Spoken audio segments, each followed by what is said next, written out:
Hi students, welcome. This is Danish and we are going to discuss the critical reasoning questions of NL set for the past few years. तो overall अगर हम देख लें यहाँ पे तो there are 75 questions in set A the first part. 8 passages are there, उनमें से 75 क्वेश्चंस में 25 questions each for English, current affairs and critical reasoning. And passages are same, उसी में से इंग्लिश, उसी में सीआर, उसी के अंदर करंट अफेयर्स आपको दिखेगा. The journals they are discussed in detail by the faculty of English, so I am not going into that detail कि कौन सा क्या जर्नल था, वो आपको इंग्लिश वाले सेक्शन में डिटेल में मिल जाएगा. I am going into the type of questions that have been asked from critical reasoning. तो वो हम देख लेते हैं. पहले तो हम देख लेते हैं हर साल कितने पूछे गए, और फिर ऑब्वियसली कि उसमें से हम देख लेंगे the most important type of CR questions. तो अगर हम देख लें 2025 द लेटेस्ट वन, तो यहां हमारे पास थे 75 क्वेश्चन जो सभी जगह रहे. 25 क्वेश्चन फ्रॉम सीआर, जिसमें से के 14 question were from conclusion, inference, assumption type. अब जो क्वेश्चन में डायरेक्ट कंक्लूजन पूछ भी लिया, कहीं डायरेक्ट इन्फ्रेंस बोल दी, कहीं पे सीधे सीधे नहीं बोला गया, बट जैसे जब पूछा गया है कि व्हाट इज इम्प्लिसिट या the author would agree, objective क्या था इस इंफॉर्मेशन का, एक्सेट्रा, तो वो सब इसी कैटेगरी के अंदर आ जाता है. तो इट इज नॉट नेसेसरी कि डायरेक्टली वर्ड यूज किया गया हो, but the category of question was this. Then you had a weaken the argument, 6 question. Again weaken the argument भी throughout आप देखोगे anal set in different years. Weaken the argument word भी use किया है, कहीं कहीं कुछ और भी वर्ड यूज किया है, जैसे कि अंडरमाइन वर्ड कहीं यूज कर दिया, तो अंडरमाइन वही वीकन, या फिर if true will support the critics, ऐसा कुछ करके भी पूछा गया है. स्ट्रेंथन द आर्ग्यूमेंट के 3 क्वेश्चंस थे इस बार 2025 में, and 1 question each from parallel reasoning and assertion reasoning. Parallel reasoning जहां आपको ऐसा ही एक और एग्जाम्पल पूछा गया था कि ये सेम केस आपके पास कहां बन सकता है तो दूसरी हाइपोथेटिकल सिचुएशन के अंदर. सो जैसा आप देख सकते हो यहाँ पे मोस्ट इंपॉर्टेंट टाइप 2025 के अंदर वॉज कंक्लूजन, इन्फ्रेंस, assumptions. 2024 के अंदर अगर हम देख लें कैसे डिवीजन था, तो almost entirely it was of conclusion, inference, assumption. Strengthen the argument के 2 क्वेश्चंस थे, एक था फ्लॉ का क्वेश्चन. यहाँ पे flaw in the argument, the short coming in the argument, वो यहां पूछा गया.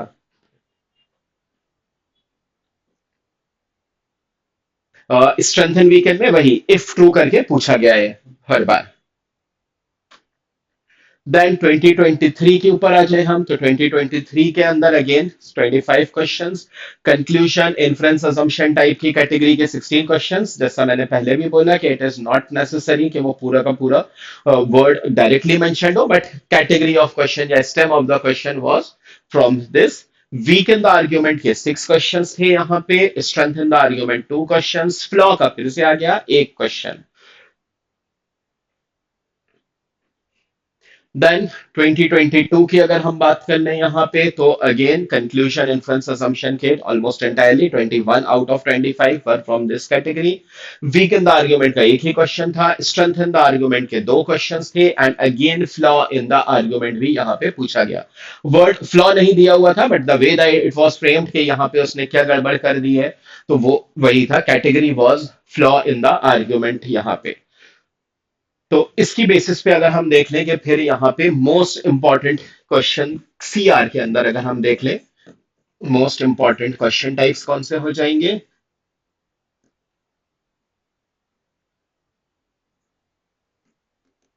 तो अगर हम ऑर्डर ऑफ इंपॉर्टेंस में देख लें, तो सबसे पहले वही कंक्लूजन, इन्फरेंस, assumption,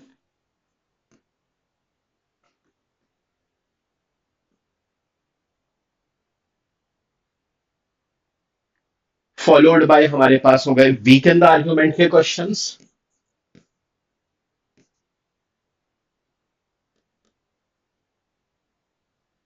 इसके बाद हमारे पास आ गए स्ट्रेंथन द आर्ग्यूमेंट. अब ये थोड़ा सा अनयूजुअल है, जनरली आप देखोगे different exams strengthen the argument ज्यादा पूछे जाते हैं, यहाँ वीकन द आर्ग्यूमेंट ज्यादा पूछे गए. वीकन द आर्ग्यूमेंट और फिर आया strengthen the argument.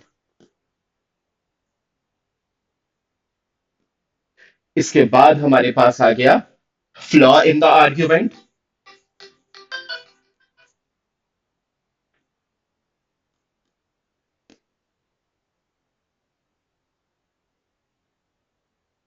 then one question each of parallel reasoning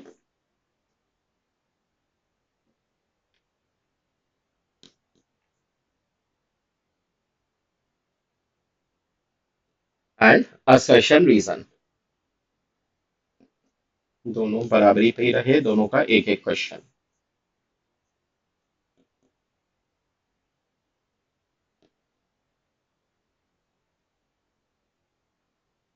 क्योंकि हर बार सबसे ज्यादा क्वेश्चन इस कैटेगरी से रहे, फिर रहे हमारे पास वीक एंड स्ट्रेंथ, फ्लॉ दो तीन बार अलग अलग टाइम पे पूछ लिया गया है। पैरेलल रीजनिंग क्वेश्चन आ चुका है एक बार 25 के अंदर, असर्शन रीजन भी एक ही क्वेश्चन आया है। तो अगर हम बात कर लेंगे फिर लेस इंपॉर्टेंट टाइप्स हमारे पास क्या हो गए, ये तो हमारे पास मोर इंपॉर्टेंट टाइप्स हो गया था। मोस्ट इंपॉर्टेंट मतलब आपको करना है, आए नहीं है लेकिन जो आ सकते हैं, इतने इंपॉर्टेंट नहीं है लेकिन अगर आज आ सकते हैं जो आपको करना चाहिए, तो वो हमारे पास हो जाएगा resolve the paradox.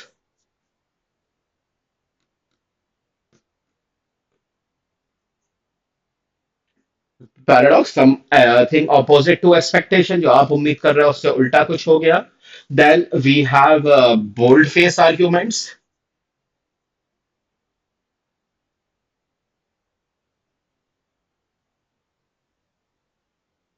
And evaluate the argument.